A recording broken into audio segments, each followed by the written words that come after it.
Hello friends, आपका स्वागत है आपके अपने A to Z Hindi story channel में। आज हम आपके लिए लेकर आए हैं एक और नई कहानी, अपने अपने कर्मों की सजा। एक बार एक राजा ने विद्वान ज्योतिषों की सभा बुलाकर प्रश्न किया। मेरे जन्म पत्रिका के अनुसार मेरा राजा बनने का योग था। मैं राजा बना, किंतु उसी घड़ी मुहूर्त में अनेक जातकों ने जन्म लिया जो राजा नहीं बन सके। क्यों? इसका क्या कारण है? राजा के इस प्रश्न से सब निरुत्तर हो गए। अचानक एक वृद्ध खड़े हुए और बोले, महाराज, आपको यहाँ से कुछ दूर घने जंगल में एक महात्मा मिलेंगे, उनसे आपको उत्तर मिल सकता है।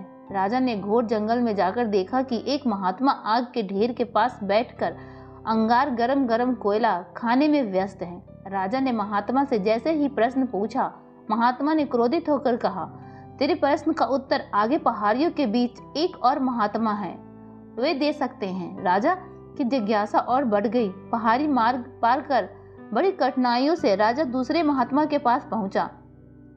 राजा हक्का बक्का रह गया। दृश्य ही कुछ ऐसा था। वे महात्मा अपने ही मांस चिमटे से नोच नोच कर खा रहे थे। राजा को महात्मा ने भी डांटा। डांटते हुए कहा, मैं भूख से बेचैन हूँ, मेरे पास समय नहीं है। आगे आदिवासी गांव में एक बालक का जन्म होने वाला है जो कुछ देर तक जिंदा रहेगा। वह बालक तेरे प्रश्न का उत्तर दे सकता है। राजा बड़ा बेचैन हुआ। बड़ी अजब पहेली बन गया मेरा प्रश्न। उत्सुकता प्रबल थी। राजा पुनः कठिन मार्ग पार कर उस गांव में पहुंचा। गांव में उस दंपत्ति के घर पहुंचकर सारी बात कही। जैसे ही बच्चा पैदा हुआ, दंपत्ति ने नाल सहित बालक राजा के सम्मुख उपस्थित किया। राजा को देखते ही बालक हंसते हुए बोलने लगा, राजन, मेरे पास समय नहीं है, किंतु अपना उत्तर सुन लो। तुम, मैं और दोनों महात्मा 7 जन्म पहले 4 भाई राजकुमार थे। एक बार शिकार खेलते खेलते हम जंगल में 3 दिन तक भूखे प्यासे भटकते रहे। अचानक हम 4 भाइयों को आटे की एक पोटली मिली। हमने उसकी 4 बाटी सेकी। अपनी अपनी बाटी लेकर खाने बैठे ही थे कि भूख प्यास से तड़पते हुए एक महात्मा वहां आए। अंगार खाने वाला भैया से उन्होंने कहा, बेटा, मैं 10 दिन से भूखा हूँ, अपनी बाटी में से मुझे कुछ दे दो, मुझ पर दया करो, जिससे मेरा जीवन बच जाए। इतना सुनते ही भैया गुस्से से भड़क उठे और बोले, तुम्हें दे दूंगा तो मैं क्या खाऊंगा, आग? चलो भाग यहाँ से।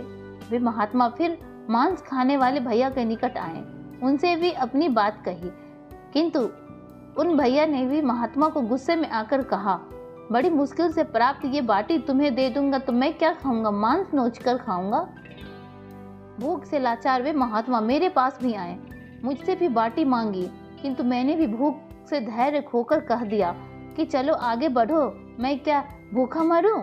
अंतिम आशा लिए वो महात्मा, हे राजन, आपके पास ही आए, दया की याचना की। दया करते ये खुशी से अपने बाटी में से आधी बाटी आदर सहित उस महात्मा को दे दी। बाटी पाकर महात्मा बड़े खुश हुए और बोले, तुम्हारा भविष्य तुम्हारे कर्म और व्यवहार से फलेगा। बालक ने कहा, इस प्रकार इस घटना के आधार पर हम अपना अपना भोग भोग रहे हैं। और वो बालक मर गया। धरती पर एक समय में अनेकों फूल फल खिलते हैं, किंतु सबके रूप, गुण, आकार, प्रकार, स्वाद भिन्न होते हैं। राजा ने माना कि शास्त्र भी 3 प्रकार के हैं, ज्योतिष शास्त्र, कर्तव्य शास्त्र और व्यवहार शास्त्र। जातक सब अपना किया दिया लिया ही पाते हैं। यही है जीवन। गलत पासवर्ड से एक छोटा सा मोबाइल नहीं खुलता, तो सोचिए गलत कर्मों से जन्नत के दरवाजे कैसे खुलेंगे। दोस्तों, अगर ये कहानी आपको अच्छी लगी तो वीडियो को लाइक करें और चैनल पे पहली बार है तो सब्सक्राइब करें। धन्यवाद।